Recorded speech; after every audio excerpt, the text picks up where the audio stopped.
Hola, Francesc. Què tal, com estàs? Molt bé, moltes gràcies. Quan vas acceptar l'entrevista, el primer que vam fer és intentar fer-nos una foto de qui és en Francesc Torralba.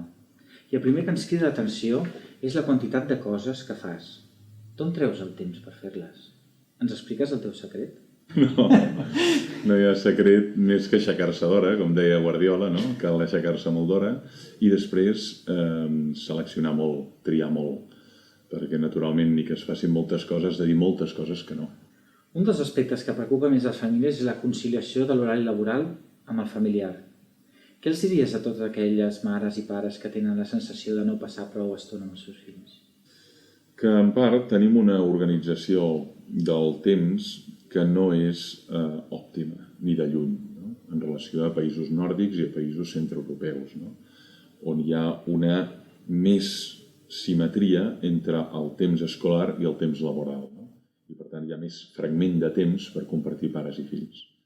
Aquest fragment s'ha anat reduint molt. De fet, jo pregunto a l'aula, escoltin, quants de vostès dineu amb els vostres pares, no? I una aula de 100 persones aixequen la mà 1 o 2. Quants de vosaltres sopeu amb els vostres pares? Aixequen la mà 20. És molt poc. I vosaltres ni sopeu ni dineu amb els vostres pares durant tota la setmana. Quan us trobeu amb ells? Quan parleu? Quan compartiu? Quan interaccioneu? No? Hi ha verdaders problemes de trobar temps i espais d'interacció.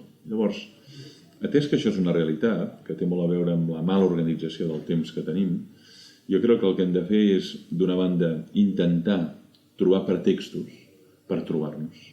Potser no seran els àpats, potser serà una activitat esportiva, potser serà una activitat que pot ser el teatre, pot ser el lleure, potser serà una activitat relacionada doncs, amb la dansa, amb el ball, amb el cant coral, però hem de trobar pretextos perquè generacions que viuen sota un mateix sostre es trobin. Perquè si no, coexisteixen sota el mateix sostre però no conviuen, perquè no es troben. Són dos estranys, no saben ni l'un ni l'altre què pensen, què volen, què desitgen, quins ídols tenen, quins models, quina música, per què es tatua això una filla. És a dir, són dos estranys sota un mateix sostre. Hem de trobar pretextos i ens ho hem de dir tots, no? I aquests pretextos, llavors, aprofitar-los. I no estar a la taula però amb el cap a l'oficina. No estar al sofà però amb el cap a la planta d'hospital. O no estar al sofà però amb el cap al mecànic, no? O al taller mecànic. Jo crec que llavors és quan hi som, ser-hi en presència plena. Que això ens costa molt, no? És molt bé, només estaré mitja hora al dia amb la meva filla, però hi estaré. I per tant, quan em parli, estaré atent al que li està passant. Intentaré situar-me a la seva pell, en la seva classe, en la persona de qui s'ha enamorat. No hi haurà ningú més en el món en aquell moment. Ni mòbils, ni e-mails, ni iPads, ni trucades, ni notícies que van escopint calamitats per la televisió. Res més que la meva filla. Per tant, el temps de qualitat també compta. Hem de, naturalment, trobar temps, però llavors donar qualitat a aquest temps. Hi ha infants que tenen la setmana plena d'activitats, escola, extraescolars, esports, i els caps de setmana és un reducte per estar amb els seus pares. Creus que és excessiu tot plegat? Hi ha un excés, jo diria que hi ha una hiperactivitat, hi ha una hiperestimulació del nen, no se li permet meravellar-se de la realitat, no se li permet perdre el temps, no se li permet jugar sobre la catifa un tren o construir, doncs, què sé jo, un Lego o un Mecano, no se li permet. Hi ha una mentalitat molt basada en la rendibilitat i la utilitat. I per tant aquest nen ja ha de fer anglès, ja ha de fer alemany, ja ha de fer activitat física, ja ha d'anar a activitat de judo. És a dir, la qüestió és farcir la seva agenda al màxim. Això també obeeix a un tema, que és que no sé què fer amb ell a partir de les 5. I com que de 5 fins que jo arribo, les 7, les 8, aquí tinc un forat, l'he d'omplir amb activitats extraescolars per salvar aquesta absència a casa. D'ell o d'ella, tant se val, però d'ell o d'ella. El cas és que he de salvar aquesta absència. Llavors, les extraescolars molt sovint no són pensades per potenciar el nen, primàriament, sinó per resoldre un problema, que és que no sé fer. Què fer amb ell de 5 a 7, no? Si de retruc això el millora, fantàstic. Però és un excés, una desmesura. És a dir, el nen necessita estabilitat, sentir-se estimat, necessita rutines, perquè és la manera com va adquirint bons hàbits. I necessita que a casa hi hagi algú. O ell o ella. Jo no sóc nostàlgic de la família tradicional, però necessita que hi hagi algú. I això ha de ser un pacte entre la parella. Perquè aquest algú sigui un principi d'estimulació, d'ordre, de dir, home, doncs ara toca els deures, no t'asseguis al sofà davant d'una pantalla que va expressant grolleries permanentment, perquè això et destrueix la teva sensibilitat. No? Llavors no ho tenim ben resolt, això. I fins i tot, nosaltres creiem que tampoc permetem inclús que s'avorreixin. No, per descomptat. Perquè l'avorriment també fa créixer la persona. I llavors l'estimula la creativitat, de dir, veure, ha d'estar en una habitació tota la tarda, no hi ha pantalles, no hi ha mòbils, no hi ha televisió, hauré d'imaginar què puc fer per sortir del terror de l'avorriment. I potser es posa a escriure una història, potser inventa un joc, potser per primera vegada comença a fer un joc amb peces que té allà o comença a imaginar recursos que té a dins, no? Però si permanentment rep estimulació de fora, és incapaç de detectar el talent que té a dins. No? Però hi ha persones que han fet grans coses, fins i tot contra els seus pronòstics, perquè s'han trobat en una situació d'avorriment i han hagut d'extreure el seu potencial. No? Ara, si sempre el tens estimulat o hiperestimulat, ara una música, ara un vídeo al YouTube, ara una imatge, ara una notícia, va saltant com una papallona de lloc en lloc, però és incapaç de mirar-se dins i pouar i treure el talent que té. No? Sí, totalment d'acord. Quins creus que són aquells aspectes més importants que uns pares o tutors han d'estar més atents en l'educació dels seus fills? A veure, jo crec que és bàsic, primer, que el fill se senti estimat. És a dir, que el fill se senti estimat, cuidat, vetllat. Això és bàsic, això és fonamental. Si hi ha això, hi ha seguretat, hi ha estabilitat, hi ha garanties. No? Naturalment, també és bàsic l'exemple. Ho hem dit 1000 vegades, no? S'educa més amb el que fem que a través del que diem. Per tant, si hi ha bons exemples a casa, d'ordre, d'higiene, d'hàbits saludables, de menjar, d'hàbits de dormir, de relacions interpersonals, per mi més i el nen aprèn molt per imitació. Per tant, si hi ha bona manera de parlar, d'escolta a la taula, això per mi més hi s'aprèn. Ara, si hi ha grolleria, empentes, violència, això són mals exemples que el nen reprodueix mecànicament, com una normalitat. No? Per tant, hi ha d'haver estima incondicional i hi ha d'haver exemple. I després hi ha d'haver una acceptació al fill tal com és. La majoria de pares imaginem un fill que no existeix. Esperem del fill que tingui uns dots, uns atributs, unes qualitats excepcionals. No? L'hem d'acceptar com és, l'hem d'ajudar a ser allò que desitja ser, però no hem d'esperar que faci realitat els nostres somnis. Hi ha pares que no van a la universitat i s'obstinen que els seus fills hi han d'anar. Escolti. Hi ha pares que, què sé jo, no? Són farmacèutics o metges i volen que els seus fills reprodueixin aquest model de vida. No? El fill mai és propietat. És un subjecte de drets. Nosaltres l'acollim, el desenvolupem, però ajudem a fer realitat la seva vocació. No estan allà per fer realitat el que jo havia pensat per ell, perquè això és molt frustrant. Pel pare, que molt sovint el fill veus que té una altra orientació, que té un altre desig, i també pel fill, que se sent culpable per no realitzar el desig o l'expectativa de pare i mare. Parlem de la felicitat. Crec que tots els pares volem que els nostres fills en un futur siguin feliços. Creus que es pot educar cap a aquesta direcció? O és massa intangible? No, es pot educar i ho hem de fer. El que passa que hem d'aclarir molt el concepte de felicitat. Molt sovint ens venen unes narratives de la felicitat que són completament falses. I això els ho hem de dir. Si tens aquest objecte, seràs feliç. Ho hem estudiat amb alumnes de quart de publicitat. Quants anuncis utilitzen la felicitat com a reclam? Moltíssims. Però és que qualsevol persona mínimament intel·ligent sap que tenint aquell objecte no garanteix la felicitat. Per tant, hem de construir una narrativa de felicitat que trenqui aquestes idees de felicitat que ens venen per activa i per passiva. No? Perquè si no es produeix frustració. Finalment aquella persona té aquell objecte i no és feliç. N'adquireix un altre i tampoc és feliç. Pot tenir més confort, pot tenir més benestar, sí, però jo parlo de felicitat. D'un estat interior de benésser. No? I això no t'ho dona un objecte. L'objecte et dona confort. Pot donar, doncs, això, un benestar material. No? Llavors, jo crec que sí, que ens ha de preocupar molt que siguin feliços. I això té a veure amb sentir-se estimat, això té a veure amb que la seva vida tingui sentit, això té a veure amb vincles de qualitat. I això sí que els podem educar. Que a l'hora de triar els vincles, triïn amics de qualitat. que a l'hora de plantejar què volen fer en la seva vida pensin algun tipus d'activitat que tingui sentit, no? I que això, que a l'hora de optar per un tipus de lleure, optar per un tipus de feina, optar per un tipus de costums o un tipus d'amistats, que mirin allò que verdaderament té valor i els fa sentir útils, no? I això es pot educar, no? I que això, que a l'hora de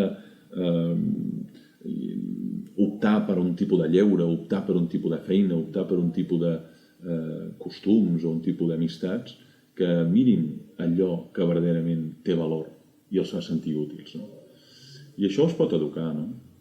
I un fill, si se sent estimat, ja té la meitat de felicitat aconseguida. Si a més té relacions de qualitat amb els seus amics, encara més. I si és capaç d'identificar un horitzó en la seva vida que doni sentit, llavors és el màxim ja, no? Però això no és fàcil, perquè et donen moltes idees de felicitat que són falses, que són completament caduques, que a més cap gran pensador les ha defensat. I ens les diuen una i altra vegada com un catecisme, diguem-ne, publicitari, i vulguis o no ens els anem passant. I això és la realitat, no? Si tens això ets feliç.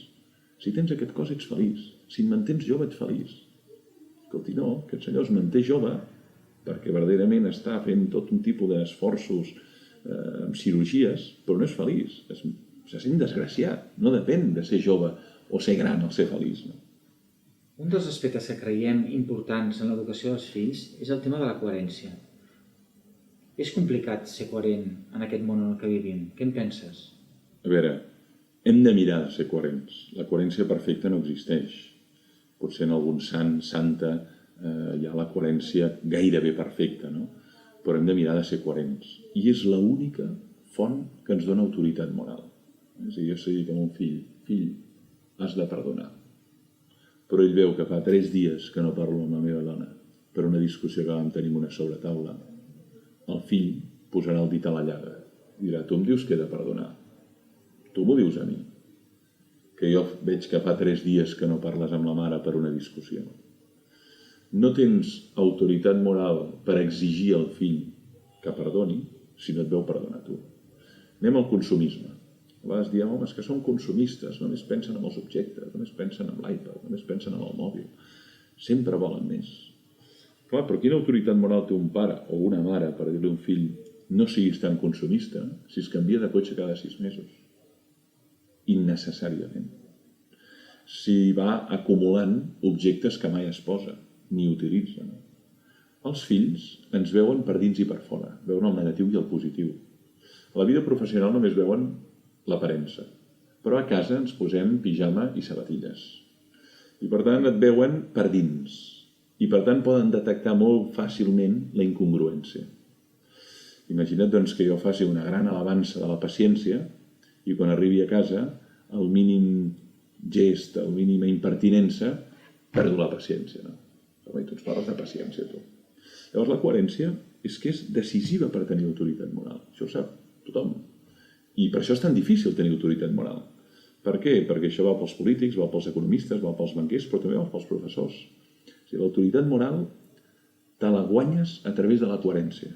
I si no n'hi ha, és molt difícil, impossible que te la reconeguin. Per això els fills el que esperen dels seus referents és que siguin coherents. I quan veuen incoherències se senten traïts, estafats, desencantats. I això els hi passa a molts joves, a molts líders socials, polítics i econòmics.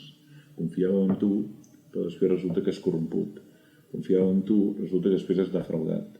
Llavors apareixen nous líders socials, nous, frescos, sense un passat, i veuen aquí una nova il·lusió. I s'agafen. Ara el tema està compte, perquè si aquest aviat es detecta alguna incongruència, alguna incoherència, es produirà de nou la decepció. Per tant, és bàsic, primer, a partir de la idea que tothom té nivells d'incoherència. Ara, especialment els que eduquem i som referents pels fills, hem d'exigir-nos la màxima coherència. Si no és que ens posa el dit a la llaga fàcilment el fill. Molts cops parlem de solidaritat dels nostres fills i es queda amb aquestes paraules. Nosaltres, en un dels posts que hem fet del nostre blog, doncs hem parlat de com fer aquesta solidaritat en família. Creus que és important? La solidaritat no és una paraula. És un gest, és una acció. i també es transmet a través de les bones pràctiques i els fills l'adquireixen per imitació. Llavors dius, home, a casa he vist exemples de solidaritat. La veïna trucava, tenia mal de cap, li donava una aspirina. O a casa, doncs, la mare estava implicada en el banc d'aliments, no? El pare estava implicat en el casal d'infants del Raval, amb els amics de la gent gran. Hi ha tantes associacions, afortunadament, al país, no? Això es va creant un clima. Vol dir, veure, a casa l'altre compta. No som indiferents a l'altre. Que pateix, el vulnerable, l'indigent, l'immigrant, no som indiferents a l'altre. Cadascú canalitza aquesta implicació d'una manera o d'una altra, però és molt important que el fill vegi que els seus pares no són una espècie de realitat tancada endogàmicament sobre el clan i aquí s'acaba tot, sinó que, home, hi ha una preocupació pel medi ambient, hi ha una preocupació per la gent gran, hi ha una preocupació... Cadascú se sentirà més inclinat a un terreny o a un altre, no? Però jo crec que això és l'única forma d'anar obrint el món d'aquest infant, no? I que vegi que a part de casa seva, al pati de la seva escola i al carrer de casa seva, hi ha altres nens, hi ha altra gent gran que viuen situacions molt difícils i que no podem ser indiferents a això. I això és anar creant un magma, és anar creant un humus que finalment va creant caràcter amb aquest fill. No? I pot ser que per imitació vagi entrant en aquest univers de la pràctica de la solidaritat, no de la paraula solidaritat, sinó de la pràctica habitual de la solidaritat viscuda amb la màxima naturalitat, com una exigència que emana del meu propi ésser. Jo vaig tenir la gran sort de poder estudiar amb tu la fenomenologia de religions i va ser molt interessant. Com que aquesta és una de les teves especialitats, voldríem parlar una mica sobre religió, espiritualitat i infància. Què et sembla? Hi ha un univers per treballar. Jo fa anys que m'hi dedico. El 2010 vaig treure Intel·ligència Espiritual, el 2012 Intel·ligència Espiritual en los niños, i des del 2010 vaig cada setmana a una escola, almenys. Com desenvolupar, activar, estimular l'espiritualitat de l'infant. I com fer-ho en un univers tan desert des del punt de vista espiritual. Molt caracteritzat pel consumisme, pel materialisme, per l'utilitarisme. Llavors, la meva preocupació és que per estimular l'espiritualitat d'un nen necessites un entorn adequat. Si l'entorn no és adequat, aquell potencial no es desenvolupa. Això passa el mateix amb la llengua. Tot nen acabat de néixer té possibilitat lingüística, però parlarà per imitació i aprendrà la llengua materna. Primer balbucejarà i després començarà a parlar. Quina llengua? La que la seva mare li parla. La meva llengua materna és el català, però això ho vaig triar jo, no? La meva mare em parlava amb aquesta llengua i jo per imitació la vaig aprendre. Després n'he après d'altres, com la majoria de nosaltres, no? Però amb l'espiritualitat igual. Si mai t'ensenyen cap activitat espiritual, ningú, meditar, meravellar-se del món, pregar, sentir-se part d'un tot, assaborir la bellesa de la naturalesa, la bellesa de l'art, experimentar la gratitud, la pràctica de la compassió, és això que en diem operacions espirituals. És molt difícil que aquest nen, tot i tenir la potència, la desenvolupi. Necessita un marc, necessita un entorn idoni, no? On aquests grans relats entrin, on aquesta vida litúrgica entri. No? Quin serà aquest marc? El dels seus pares, lògicament. No? Jo em vaig formar en una família cristiana. Ho vaig triar? No, tampoc vaig triar la meva llengua materna. Ara, després, amb el temps, tu prens distància d'això. Valores lo rebut i fas el que en diem una autoconsciència, no? I dius, mira, això m'ho quedo, això no. Això em va anar molt bé, ho integro. Això no ho veig tan clar. Però tu ja has rebut unes pràctiques. I avui el que ocorre és que ens trobem molts nens que estan en entorns que són un desert espiritual i que la seva potència espiritual no es desenvolupa. No es desenvolupa perquè no té un entorn adequat per fer això. No descobreix el silenci, perquè el silenci està prohibit. No descobreix la meditació, tot i que els nens poden començar ja a meditar. I sobre això hi ha molta literatura. Anglaterra, els Estats Units, Austràlia. Un journal dedicat exclusivament a l'espiritualitat dels nens. International Journal of Children's Spirituality, dedicat exclusivament a l'espiritualitat dels nens, als Estats Units d'Amèrica. No? En canvi, aquí és un tema molt oblidat. Ens preocupa lo físic, lo emocional, lo social, està bé, no tinc res a dir, lo espiritual, desassistit. No? I aquí hi ha un camp immens per treballar. Com a pares, una de les coses que ens preocupa més és quan els nostres fills arribin a l'adolescència. Creus que treballar aquesta espiritualitat, aquesta intel·ligència espiritual pot ajudar en aquesta etapa? Que sí, que pot ajudar molt, perquè l'adolescència és una revolució. És un canvi brusc. Representa la mort de l'infant i la transició cap al jove. I per definició, la presa de distància de pare i mare i de tot el seu món, perquè hi ha una voluntat de singularitzar-se. I em singularitzo dient no a tu, no al que tu penses, no a la teva música, no a la teva indumentària, no al que m'heu explicat, no al teu Déu. Per tant, hi ha una revolta contra els patrons rebuts. Això va així. Després, molt sovint hi ha la reconciliació, de dir a l'adolescència un s'ha de singularitzar i reactivament diu no. Després pensa i diu, de totes maneres, això que feia el meu pare té sentit. O, de totes maneres, això que em deia la meva mare no estava tan desencaminat. Però és després, quan per singularitzar-me no he de negar l'altre. Però en l'adolescència he de negar l'altre per singularitzar-me, de prendre distància. Llavors, clar, una espiritualitat robusta sí que permet viure una adolescència diferent. Per què? Home, perquè el propi d'una persona espiritual és la capacitat de, prendre distància, reflexionar, adonar-se que estàs viu i no respondre mecànicament a estímuls. Llavors, els adolescents són molt grupals. Tots van així, jo vaig així. Tots escolten aquesta música, escolto aquesta música. Tots es posen aquests pantalons, jo me'ls poso. La persona espiritualment treballada diu, a veure, ja sé que tots van així, però això em convé? Això val la pena? Jo sóc algú d'un ramat o sóc una persona lliure que puc fer una altra activitat? Llavors, generalment, la persona espiritualment treballada és una persona més lliure, més creativa, més capaç de no caure en el que Nietzsche diu l'instint del ramat, que és on va l'ovella, on van totes. Sinó més capaç de dir, a veure, és veritat, tothom té relacions sexuals molt d'hora, però les he de tenir. Tothom viu pendent del mòbil i l'encén entre 500 i 600 vegades al dia. Ho he de fer. Tothom es gasta tants diners per aquestes bambes. Ho he de fer, no? Però això vol dir una capacitat de presa de consciència i de prendre distància. I molts adolescents això són incapaços de fer. I viuen completament a redós d'aquest estímul que reben. Estímul-resposta, estímul-resposta. És conductisme pur.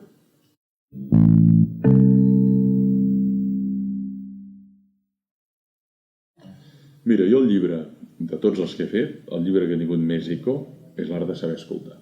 Va aparèixer l'any 2006, jo mateix vaig quedar parat. La idea no va ser meva, va ser de l'editor. A vegades diem, l'editor no té idea. Sí. L'editor em va donar la idea. Et dono el títol. Tu fes el que et sembli amb aquest títol. L'art de saber escoltar. Dic, home, el títol m'agrada. Deixa'm-hi pensar. Deixa'm llegir què s'ha escrit sobre això. Eric Fromm, per exemple, té un llibre molt bonic sobre això. I és el que s'ha traduït més, el que s'ha venut més, el que ha tingut més eco, el que ha arribat més lluny. I per què? Perquè tothom constata que s'escolta poc i malament. Se sent molt soroll, clàxons, declaracions, se senten tota mena d'estímuls, tota mena de crits, tota mena de sirenes, per escoltar molt poc. I és bàsic això. Per intervenir bé sobre un fill l'has d'escoltar. I a vegades no ens donem aquest temps. Llavors, quan l'escoltes, et situes. Dius, a veure, ara entenc per què diu el que diu, quin és el seu entorn aula, com es troba a casa. Ara mirem de fer una intervenció que sigui eficient. Però si tu intervens sense escoltar, molt sovint fas el ridícul. Molt sovint fas el ridícul. Perquè l'altre ja ho sap, perquè l'altre no està aquí, perquè l'altre el que li dius li rellisca, no? Els professors ens haurien d'aplicar això, no? Entrem a classe, apretem el botó i comencem a explicar. A veure, aquests nois què saben del que aniré a explicar? Aquests nois d'on venen? Quin context social tenen? Quin context econòmic? Estan a quart o estan a primer? Estan patint ja pel món professional o estan a primer i tenen una autopista encara de 4 anys? On estan? I a partir d'aquí pots modelar un discurs que enganxarà molt més. I parlo per experiència. En canvi, quan un entra, diu, no, jo tingui qui tingui el mateix discurs. Fracàs absolut. Perquè molts diran, escolti, Això que diu ja ho sabem, o això que diu no connecta gens amb les nostres expectatives, ni amb el nostre llenguatge. Parla un llenguatge que ningú l'entén. En aquest sentit, els professors hem de fer un esforç d'aclimatar-nos, però els pares també. I els fills això ens ajuden molt a fer-ho. Jo la primera vegada que vaig sentir la paraula friqui va ser a la cuina de casa meva. Que la meva filla de 6 anys em va dir, pare, ets un friqui. Dic, carai, tu, què deu ser això, no? Dic, però filla, què vol dir friqui? Diu, rar, doncs ella va dir amb les seves paraules, no? Extravagant, estrany, diferent de lo normal, no? Diu, i els teus amics també són friquis, no? Dic, carai, tu. Llavors, veus, aquesta paraula, per què la pots tenir en el teu vocabulari? Perquè has escoltat d'una filla. Ara surts a l'aula i dius, comentari respecte que, aquest és un friqui, ja connectes amb ells. Ara, es tracta de connectar amb ells, però no per quedar-te allà on estan ells, sinó per fer-los veure el que encara no coneixen. Però per fer això has d'entrar a la seva bombolla, donar-los la mà i dir, ara us ensenyaré coses que no heu vist mai. Però els hi has de donar la mà. I això és el que hem de fer els pares, no? Hem d'entrar a la seva bombolla sense trencar-la. Molt difícil entrar en una bombolla i no trencar-la. Donar-los la mà i ara t'ensenyaré mons que no havies vist mai. Que no es tracta d'entrar a la bombolla i quedar-te amb ell. Llavors, què li ensenyes? Que ell ja no sàpiga. Es tracta de dir, ara t'ensenyaré un text de Nietzsche, ara t'ensenyaré un text de Lorca, ara t'ensenyaré una obra de Dalí, ara t'ensenyaré el que va passar aquí a la Guerra Civil, ara t'ensenyaré per què servia Montjuïc, que tu no pots ni imaginar-ho. Però has d'entrar allà on estan ells. Si no, són línies paral·leles que no es troben. Sí, sí.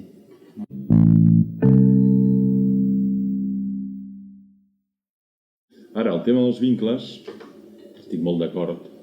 El fill ha de veure que té entorns estables i vincles sòlids. I el vincle vol dir que hi ha un fil que l'uneix, malgrat desavinences, malgrat discussions, malgrat maneres d'entendre diferents les coses, no? Però que hi ha un llaç que ens uneix subterràniament, no? I que aquest llaç és molt sòlid. I això dona molta confiança al fill, no? En canvi, el que li dona molta incertesa és no saber qui és el referent, no saber si aquest vincle durarà, o pitjor encara, creure's que per causa d'ell aquell vincle es trenca. I això li genera molta culpa i li genera molt estrès a la criatura, no? I avui estem a l'època dels vincles líquids, l'expressió de l'home, no? Els vincles són molt líquids. Es fa i es desfà molt ràpidament, no? No parlo només de la vida conjugal, també parlo dels vincles d'amics, dels vincles professionals, vincles polítics. Hi ha una gran inestabilitat en els vincles, no? I això genera una situació de profunda incertesa, no? El no saber a què tendre'm. Però és veritat que una bona pràctica educativa demana que els qui eduquen estiguin vinculats sòlidament. I com més vinculats estiguin, més esfera de comunitat es crea, més esfera de protecció es crea. En certa manera, quan ens vinculem fent un cercle, ens protegim més a l'altre. Quan estem individualment no el protegim tant, i no el cuidem tant. I els mateixos professors haurien d'aprendre això. De vegades no estem prou vinculats, no sabem exactament què fa un i què fa l'altre, què ensenya i què no ensenya, què diu i què no diu. Però, en canvi, si hi ha més cohesió entre els educadors, és més bo el resultat per l'educant.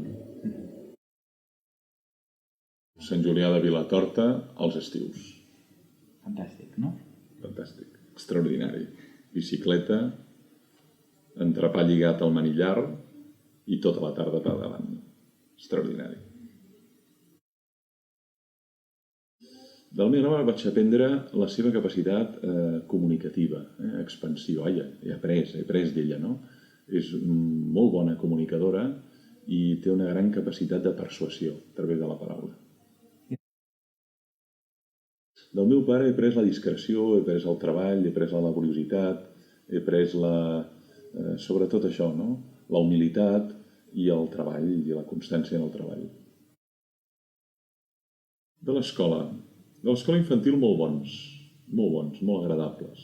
Una escola activa, una escola catalana, una escola mixta, en contextos encara de final de la dictadura. Jo vaig néixer al 67, al 75 mor el dictador, per tant jo tinc 8 anyets, però una escola molt agradable. Després l'escola em resulta un pes pesat, extraordinàriament avorrida, molt pesat. Parlo ja de batxillerat, parlo de cou, no? Per tant, la bàsica, bé, després és pesat, se'n fa fatiga, classe rere classe, examen rere examen, no? Alumne atent i obedient, no? Però la veritat és que vius com un alliberament al final de l'escola i com una tragèdia al mes de setembre. El cavall fort, saltar el cavall fort, que és terrible, no? Saltar d'aquella manera sobre l'esquena d'algú és senzillament terrible, no? Però és el que fèiem, no? A veure, em va marcar molt el Mazinger Z. Un llibre d'infantesa. Home, t'hauria de dir El Petit Príncep. El que passa que El Petit Príncep no és només d'infantesa, no? Però és veritat, és un llibre que va molt relacionat amb les primeres lectures. Però és un llibre que he anat rellegint una i altra vegada, més enguany celebrem el centenari, no? Diria que és el naixement de Saint-Exupéry. Per tant, sí, és un llibre d'infantesa, però en clau de lectura adulta.